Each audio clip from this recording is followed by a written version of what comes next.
Alright, so this is going to be a little bit more of a tricky, a little more involved than just a normal removing a rivet for a cuff strap. This is the Apex model. All the Apexes, basically going back to the black and red or white and pink versions, are the same. I think we might have even made it before those versions. Those are just the ones I'm familiar with. But this is the new one. All the parts are the same. This is your 45-degree strap. This is what I'll be trying to replace today. The upper cuff strap is riveted on. I have another video showing how to remove these rivets. These are a little bit easier because you have better access to them. The problem with the 45 is that there is this little, I've taken the liner out, but this little like kind of flap right here gets in the way because you're not going to be able to drill through, because this is going to get just in the way here. You can see I tried to drill from the outside, but the problem is it's rounded and my drill bit just kept skipping off. I couldn't get a good enough grip on it. That's probably, if you could get that to work, that would be the easier way. What I'm doing here, I'm using what's called a fordum, so basically boredom with an F, and this is what it looks like. It's basically a grinder. Not many people are going to have this, but maybe a Dremel or some kind of tool that you can kind of get in there. And the idea, so what this is, it has like a real rough head to it, and then when I hit this foot pedal down here, which you can't see, it spins and is basically going to grind away the metal of the inner part of that rivet. So like I said, a Dremel would probably work. You can probably get a special attachment that'll be like that. That'll make your life a little bit easier. I think, you can maybe try to drill it out. It's just going to be really tricky to get in there because it is in such a kind of an awkward spot. So the Fordham's bit, definitely kind of what I think is, with the tools that I have, is definitely the easiest one for me. But again, a lot of people aren't going to have like a grinding tool or whatever you want to call this kind of piece. So I'll show you this way. If you do have questions, you can reach out and be happy to answer any questions. But so basically, I'm going to kind of get a view of it. You can see right down in there, that's where I'm going to be grinding. So you have this little flap that's in the way. So I'm just going to kind of pull that out of the way. It's pretty flimsy. Not flimsy, it's malleable, let's call it. And that way I can at least get in there with this Fordham. I'm going to flip it around, just going to give myself a better angle on it.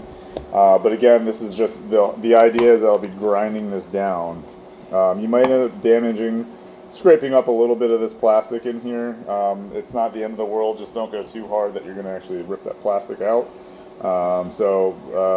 Yeah, so I'll just start doing this and show you what it looks like after I get it off.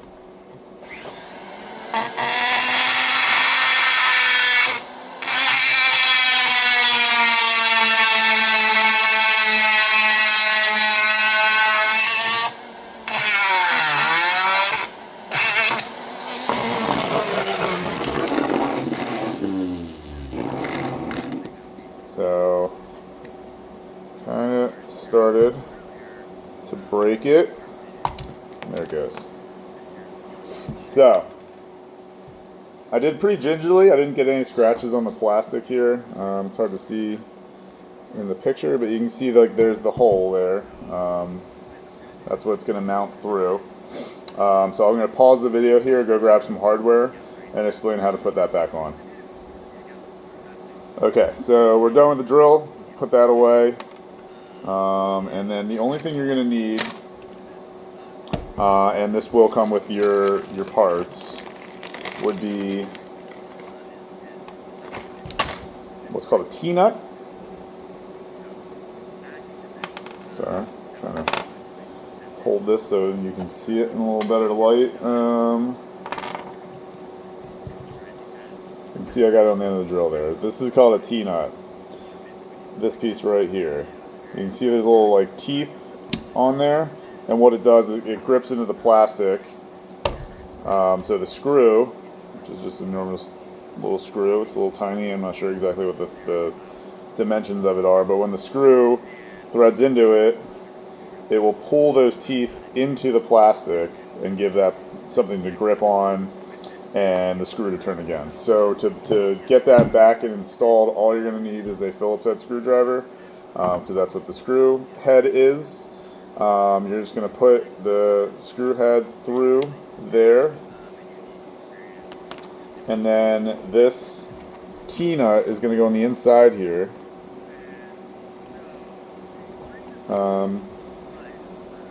You might need to drill it out a little bit.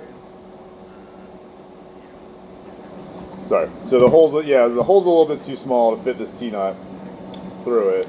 So you have to drill it out. This is where a 1/4 inch drip bit would actually really come in handy, because that's about the size of that T-nut. So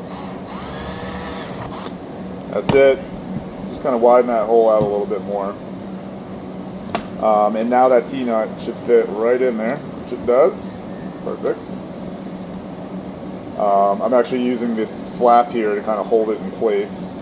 But once you start turning that screw, it'll start kind of pulling those teeth into the plastic. I'll show you that after I get that in. It sometimes helps to get a little bit of a pinch on it to help the teeth get kind of started. Because if you just keep spinning it, the teeth might actually start cutting a groove in there. So I kind of get a little pinch, like I'll pinch it down, push it in with my thumb there as I'm turning it, and eventually those teeth will just start to seat. And then your straps, that's it. So once you get that in there, you can see there's the T-nut right there. It's pretty flush with the plastic there. You don't want it sticking out too much, so tighten it more if it's sticking out a little bit. But then your strap's on, and that should be all you need. Hopefully that wasn't too confusing. If you do have questions, reach out. More than happy to answer any questions for you. All right.